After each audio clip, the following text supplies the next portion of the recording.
À présent, la parole au ministre des Finances et de l'Économie.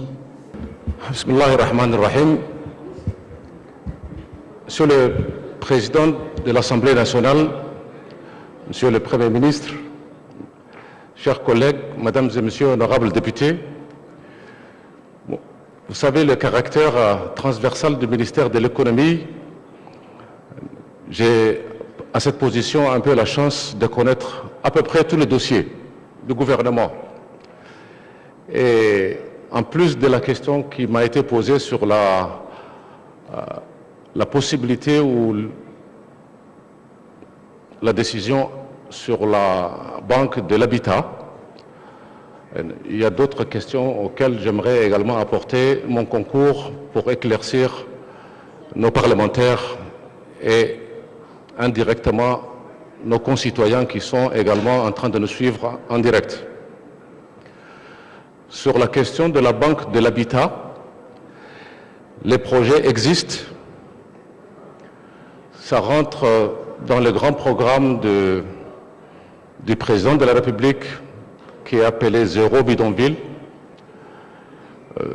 Le seul défaut rencontré jusqu'à ce jour, c'est notre capacité pour le moment à pouvoir mobiliser tous les fonds nécessaires pour pouvoir mettre en œuvre cette banque.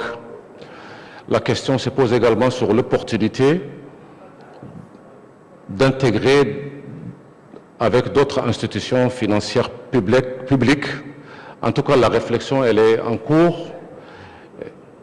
Les premières réformes sont faites au niveau du ministère délégué au logement concernant donc le développement de l'habitat, du logement en République de Djibouti.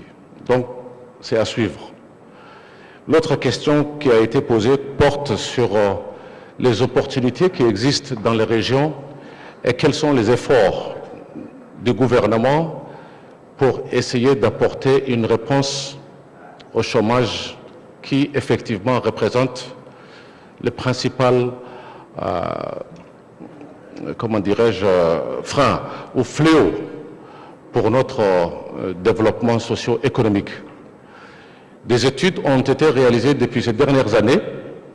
Le président avait également créé un département qui est dédié à la gestion de notre politique de la décentralisation.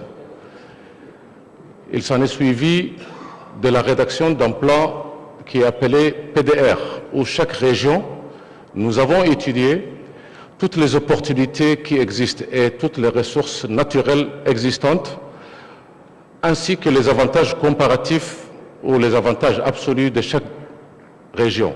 On sait au jour d'aujourd'hui toutes les opportunités que chaque région offre. Et Dieu merci, chaque région a de quoi offrir pour aider à sa population respective de pouvoir sortir de la situation que nous connaissons.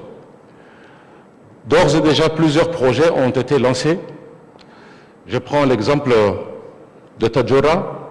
Quand vous voyez que Tadjoura est en train de se positionner comme le deuxième pôle logistique et commercial de la République de Djibouti.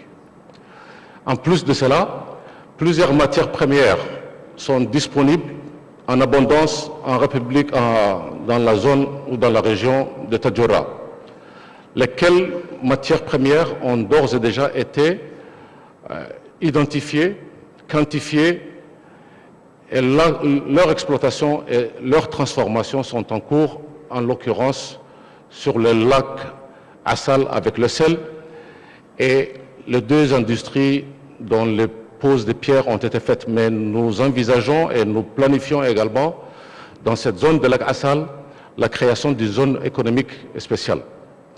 La région d'Obok présente également des opportunités importantes en termes de développement touristique, mais également de l'exploitation de nos ressources par rapport à l'économie bleue et en l'occurrence le principal partie de l'économie bleue portant sur la pêche et les produits de la pêche, de la mer.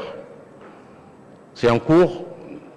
nous pensons que d'autres projets vont également venir pour faire en sorte à ce que la région de Bok également puisse connaître un essor économique qui est différent de celui qui est connu au jour d'aujourd'hui.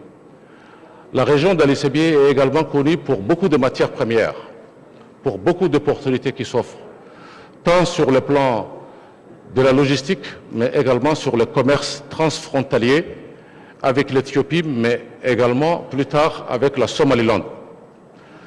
En plus de sa position intéressante, la région d'Ali Sébié présente d'autres avantages en termes de ressources. Et c'est tout ce qui tourne autour du ciment, c'est en production, mais également nous sommes en train de travailler sur la transformation de certains types de matières premières qui serviront d'entrant ou qui serviront également à deux niveaux sur l'industrie du bâtiment, sur l'industrie de la construction. Il y a des roches qui sont extrêmement rares dans le monde, chères, susceptibles d'être utilisées pour nos constructions dans nos maisons, dans nos logements, mais également susceptibles d'être exportées. La région de Dikil, et je pense que c'est ça qui va vous intéresser, monsieur le député, c'est le principal corridor actuellement. Ce n'est pas seulement ça.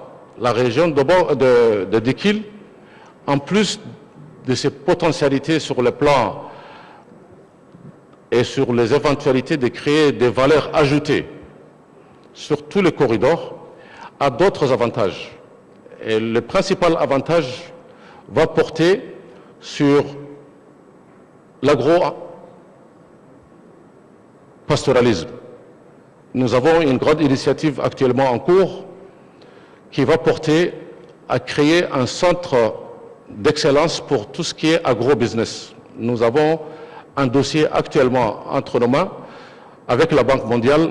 Nous comptons signer dans les semaines à venir pour en tout cas déjà essayer de libérer l'énergie et les potentialités de Dikil. Autre chose que Dikil également va maximiser sa position et ses avantages. Il y a de l'énergie qui est en cours, la recherche terminée avec la JICA, la coopération japonaise, et la géothermie binaire va également représenter un avantage exceptionnel pour toute la région de Dikil, mais au-delà de la région de Dikil.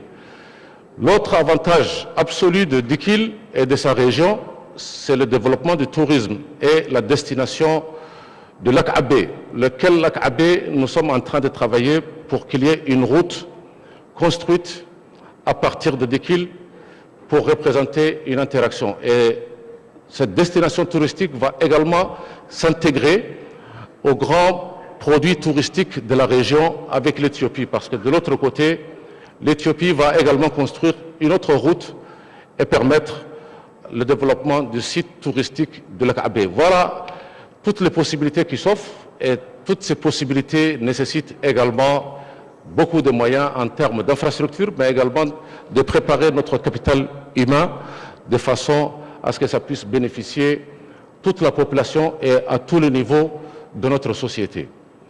Je n'ai pas oublié Arta. Arta a beaucoup de choses, c'est connu depuis l'Ouïadda avec tout ce qui est en train de se faire, mais également sur la station balnéaire de la plage d'Arta.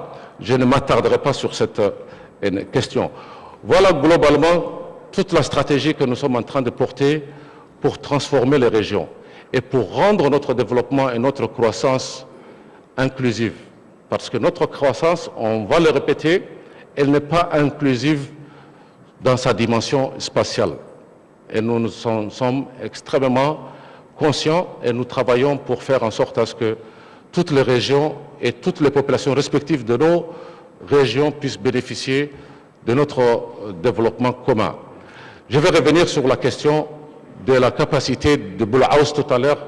Mon collègue Yonis avait apporté quelques réponses. La centrale de Djeman As, qu'on avait signé, les financements acquis, l'appel d'offres lancé, À mi-parcours, nous avons décidé de l'annuler. C'était financé par le FADES et le Koweït. On ne l'a pas annulé pour autre chose. On a voulu maintenir le cap que le président a fixé, rendre Djibouti avec une énergie verte, 100% verte. Et le central de Djamel As était un central à fioul lourd et ne correspondait pas au désir et à la vision du président de la République. D'où son remplacement par un autre central, mais qui va être cette fois-ci produit avec du gaz, lequel gaz va être importé de l'Éthiopie dans le processus de la raffinerie de gaz qui est en cours de construction à Demerjog.